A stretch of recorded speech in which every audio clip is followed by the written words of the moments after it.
A gente interrompe rapidinho o Valteno de Oliveira, voltamos a conversar com ele para trazer agora, então, a formalização da saída do comando da Advocacia Geral da União. A gente via te contando isso aqui na programação, ainda num tom de que iria acontecer, agora a diferença é que aconteceu, o ministro José Levi deixa o comando da Advocacia Geral da União.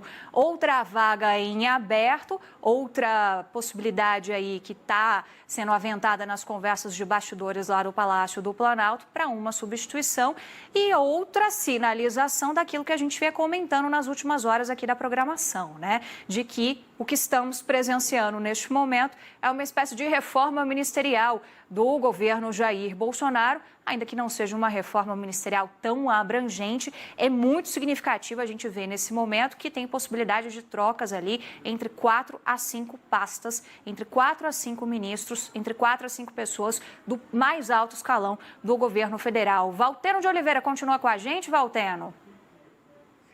Valteno, explica... Claro, Isabel. Conta pra gente, inclusive, esse bastidor do José Levi. Ele teve um pequeno atrito, digamos assim, com Bolsonaro nessa questão, pelo menos a última questão em que se teve um atrito entre a Advocacia Geral da União e Bolsonaro foi quando ele tentou barrar as restrições de 3 estados brasileiros, comentávamos há pouco, né?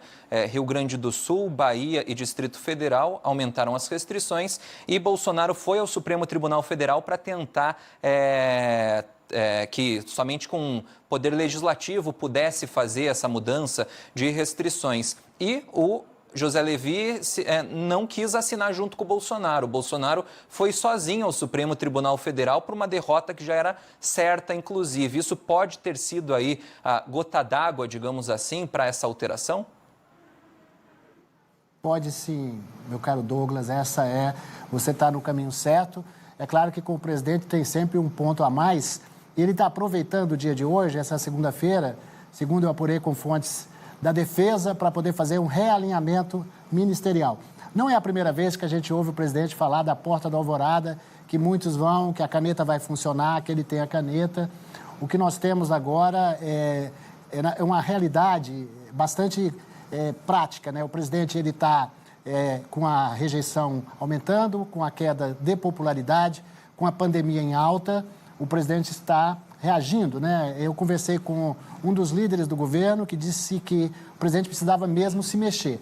Resta saber se essas mexidas vão funcionar, se elas vão surtir efeito. O que eu estava dizendo quando a gente estava com a notícia agora aí da AGU era de que a questão mais complexa, mais delicada é essa que mexe com os militares, né? O presidente é das Forças Armadas, é um militar do Exército, está mexendo nesse tabuleiro que é muito complicado. Você tem militares da ativa, você tem militares da reserva, que tem muitas posições dentro do governo, o general Ramos, o general Augusto Heleno. Então, como é que isso vai mexer? O próprio ministro da Saúde, general Pazuello, que era ministro da Saúde, que vai ser deslocado agora, a gente tem que ver por que Bolsonaro faz isso. O ministro estava sendo investigado pelo Supremo, tinha inquérito aberto contra ele por causa da gestão na saúde, principalmente com relação à falta de oxigênio em Manaus. Se ele tivesse saído dos ministérios mesmo, ele cairia para um juízo de primeiro grau, a situação complicaria um pouco mais.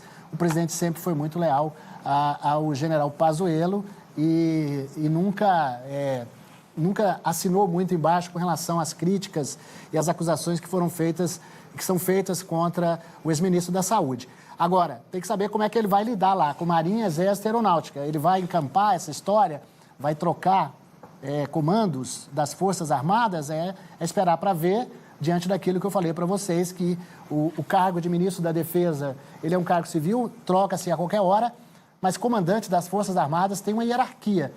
Quem está no cargo é porque ele sobe, ele vai para lá. Não é qualquer um que chega e tira a hierarquia. Então, não pode colocar qualquer um e quem está não pode sair por qualquer coisa. Então, é uma peça complicada desse jogo político, a troca do ministro da Defesa e o que o novo ministro vai fazer, sendo ele quem é.